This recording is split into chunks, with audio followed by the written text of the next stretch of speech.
Hello, Hicks here. It's been a while.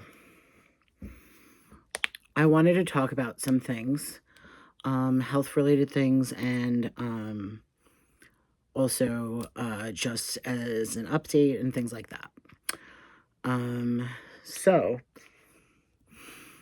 my last few videos were covering the fact that I got top surgery, and now it's been almost a year since I got 2 years since I got top surgery. So June 14th will be 2 years since I got top surgery, which is insane to me, because it it feels like it was just yesterday. So I mean, I'll show you what my top surgery scars look like now.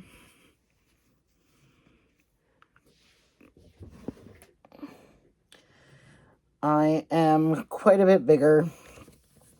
I've gained some weight.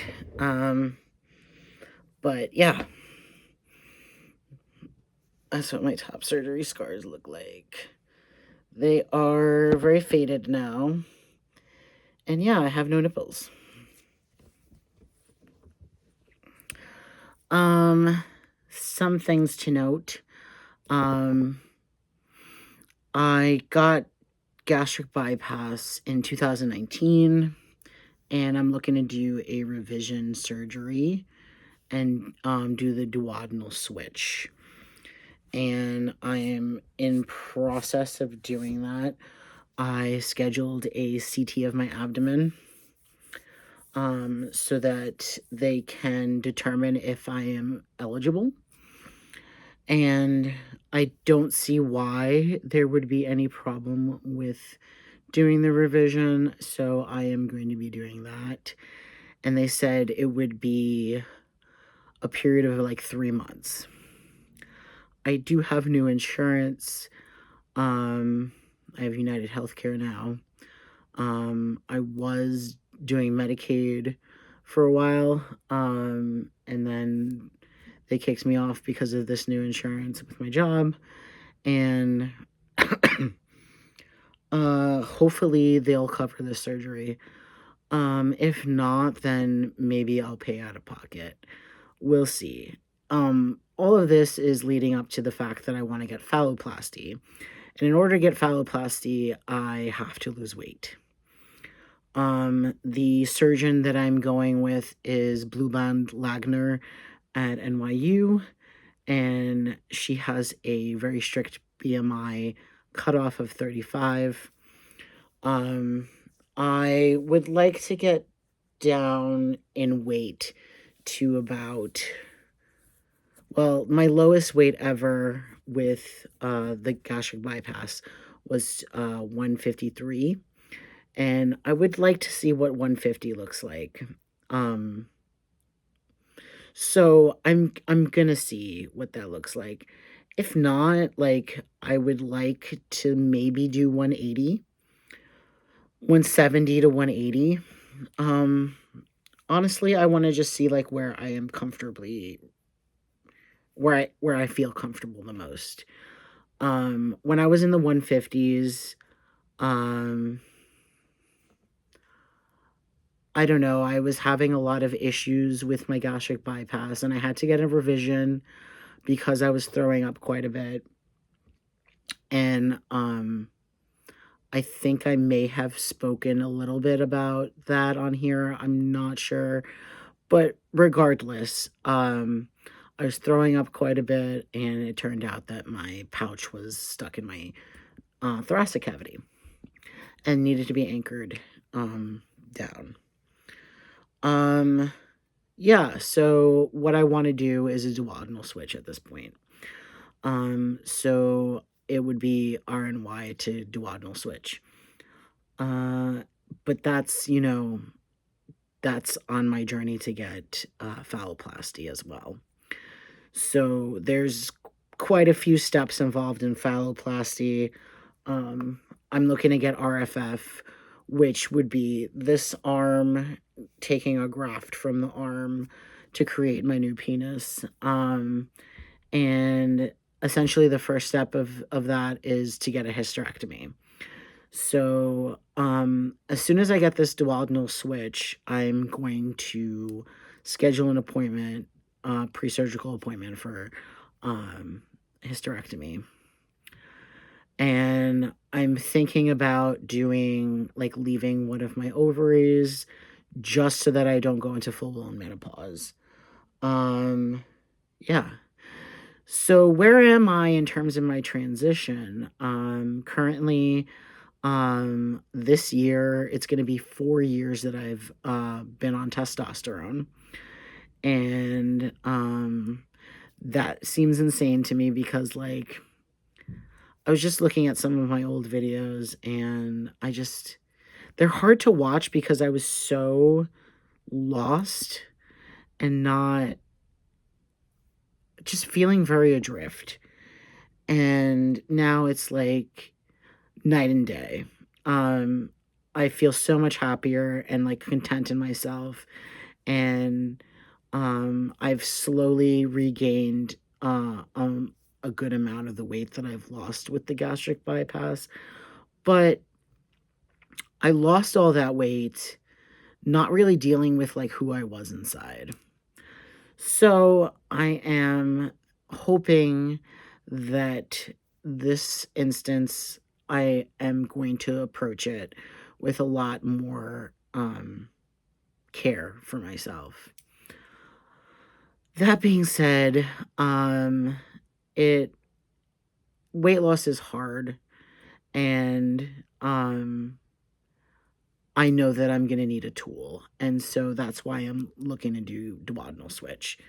Um, I'm also going to be purchasing protein shakes so that I can have them in the mornings. I have been eating crappy chocolates in the morning, along with like having too much caffeinated beverages. So I'm gonna switch that out with sparkling water and having a protein shake in the morning. And, just making little adjustments here and there until I feel more comfortable. And then hopefully by the time that I actually get the duodenal switch in like three or 4 months, I'll have had a good foundation for changing my eating habits. Um, it'll be like the same kind of like restrictions that I had when I had the gastric bypass. But duodenal switch has a higher success rate, especially for people who have BMIs that are higher than the norm. My BMI right now is like 43. I weighed myself this morning and I was 239.8. And I've been like starting to track my food and seeing where I fall, just eating how I'm eating. And now I am going to restrict my calories. And how I lost weight with gastric bypass was just restricting my calories and trying to get in protein. And that is exactly what I'm going to do this time again, because it works. The only thing I can say is it works if you work it. So, I mean, I'm gonna work it. So yeah, now that I've had top surgery, and it's been almost 2 years, I want to start thinking about the end of my transition. And the end of my transition looks like having a penis. So, and living my life fully as a man, which I do anyway, but it's just putting that end point on it for me. Am I always going to take testosterone? Yes. There are a few other things that I might consider in my journey, like I am thinking of doing vocal cord surgery, but I don't know if that's like something that I hard want to do. I might also do facial masculinization surgery. These are things that are nice, but I don't know if I'm going to do them or be able to do them. But phalloplasty is something that I have thought of from the start. So that is something that I am going to do. Some other like updates that I wanted to talk about is that I am currently doing studies because I've had 3 seizures in the span of half a year, and I've never had seizures before. I had induced seizures when I had ECT, but I've never had like these random seizures that I'm having. And so that's scary. I did an MRI and it came back that everything was fine. I assume the EEG that I'm going to do is going to come back fine. And then I'll be like, what the fuck? Why am I having all these seizures? Not that there are many seizures, but at the same time, like 0 seizures is the goal, right? And other than that, I am in DNP school. I'm getting my doctorate in nursing, and it is going. Is it going well? I don't know. I did have to drop my pathophysiology class because it was online, and honestly, I hate online classes. And also, the professor, while very knowledgeable, I think is a bad professor. He is teaching like so many classes and then doesn't have time to do them and is having people inputting things for him. And I just don't like online classes. And I know that I have an online class coming up in the summer.